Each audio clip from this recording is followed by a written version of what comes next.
Bikes are getting girded up right now, Mickey. Pretty excited to get the race day underway.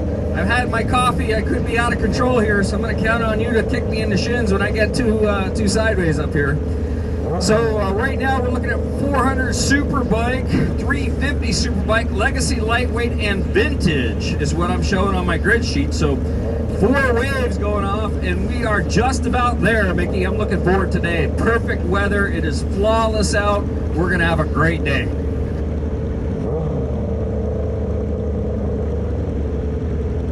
Then we get into our vintage class, our Classic Superbike Racing Association.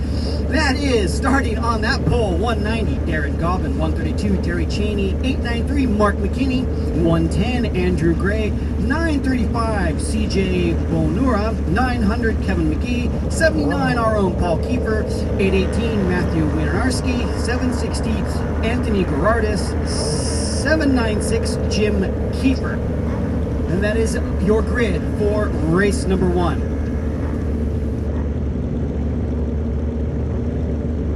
You know, John, and as I finished reading this list, I realized I missed number 93, Russ Granger, which is one of my own very numbers. And I realized the reason he's not on our little name sheet is that he had to register super late. So he wanted to come out and share that vintage classic experience, and our timing and scoring people were so kind to be able to get him in at the very last second. So we really appreciate all the effort of those people.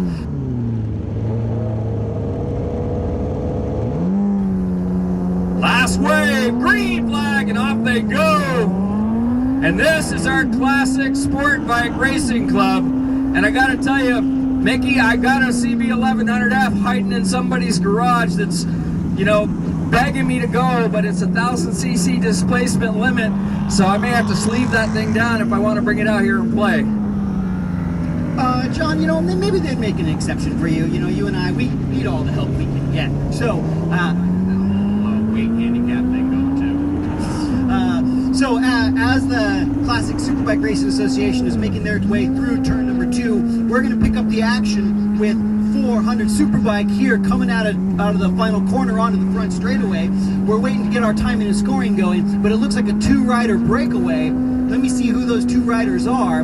It does look like Mark Edwards and Brian Bartolo, who have stretched a gap on the rest of the field, and we'll try to get some timing and scoring information for the rest of the field as they come through. But in the meantime, it looks like Mark Edwards and Brian Bartolo, who have turned a 159 from a standing start on a 400. It's as those guys are out there flying on those mid-size bikes.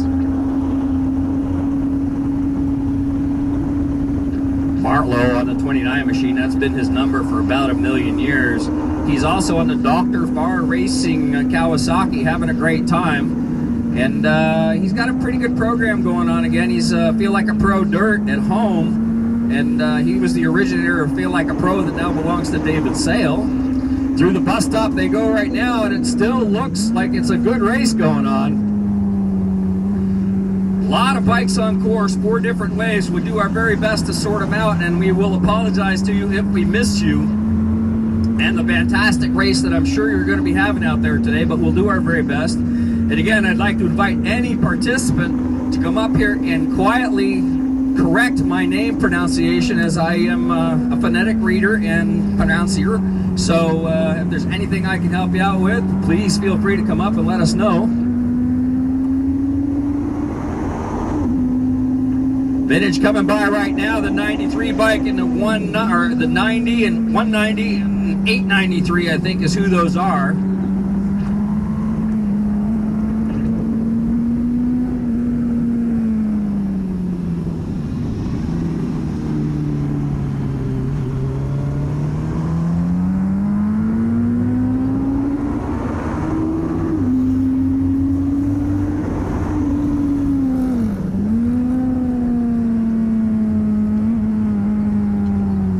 Still a couple ripples up here with our scoring. We can't quite get our internet connection working, so we'll do the very best we can to help you out with things. Mary's got 6,000 people asking for her attention up here in timing and scoring, so I'm a lowly announcer. I'm pretty low on the list.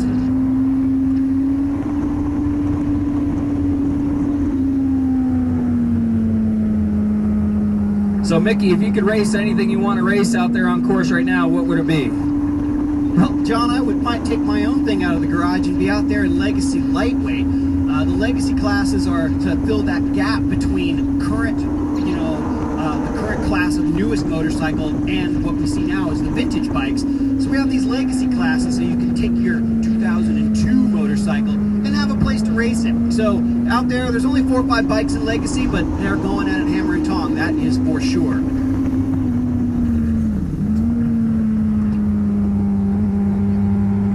Looks like a lot of fun. We finally got our scoring up and working, so we'll try to get everybody nailed down. Looks like Jordan Edgington right now in Legacy Lightweight in the lead on the number 5 machine. Shane Alston behind him, and then Lee Simmons. Lee is actually entered, but I don't show him out there right now, so a little disappointed about that. Lee's a good buddy of mine. I get my parts from him at Mach 1 Motorsports down in Vallejo. Lee takes really good care of me.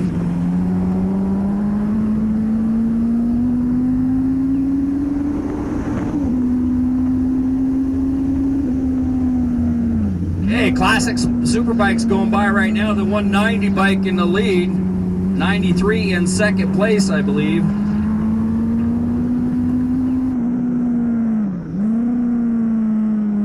Speaking of vintage, we have a really great group of vintage racers with the relatively new Classic Superbike Racing Association. There's some really cool motorcycles from I guess you could say the dawn of the era of superbike racing. The original superbikes, when people took kind of not so great street bikes, modified them heavily to turn them into fire-breathing race bikes. So some of this group that are out here today are a really cool group of people who kind of banded together to get some of these bikes back out on the racetrack. That is the California Superbike Racing Association.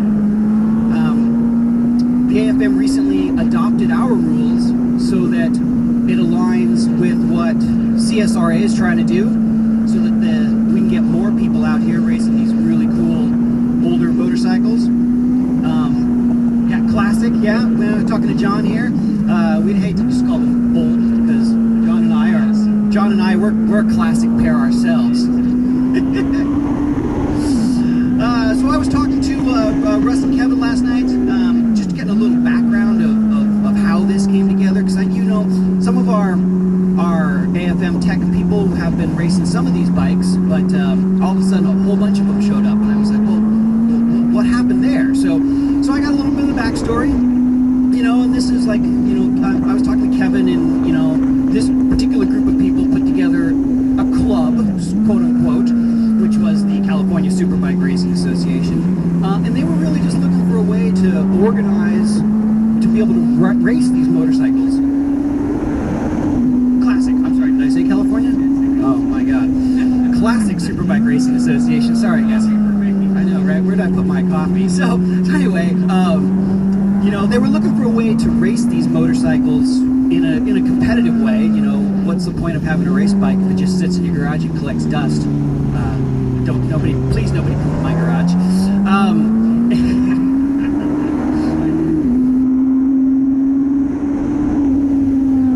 Mickey, sometimes it's a little hard to get revved up this early in the morning for a race. You get a feeling like the track is cold, but boy, it doesn't seem like that right now. It seems like it's absolutely flawless out there.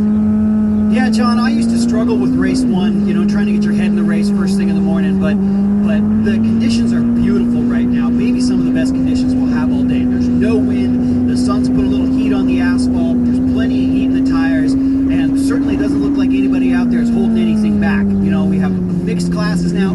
Getting hung up at the bus stop. One of the vintage guys trying to get around one of the lightweight guys. Gave him plenty of room. Like Berto said this morning, we all have friends and family we want to go back to tonight, so let's not push anybody in the dirt unless you're racing for first place.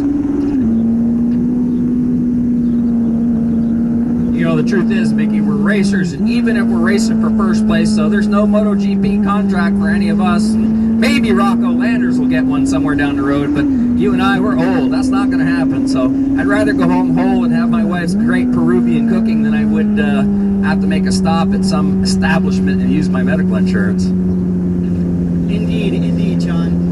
We're watching some of the bikes go through Riverside now. We got some people definitely having some dices out there. We can't really tell whether they're in the same class or not, but for sure we see some fun racing happening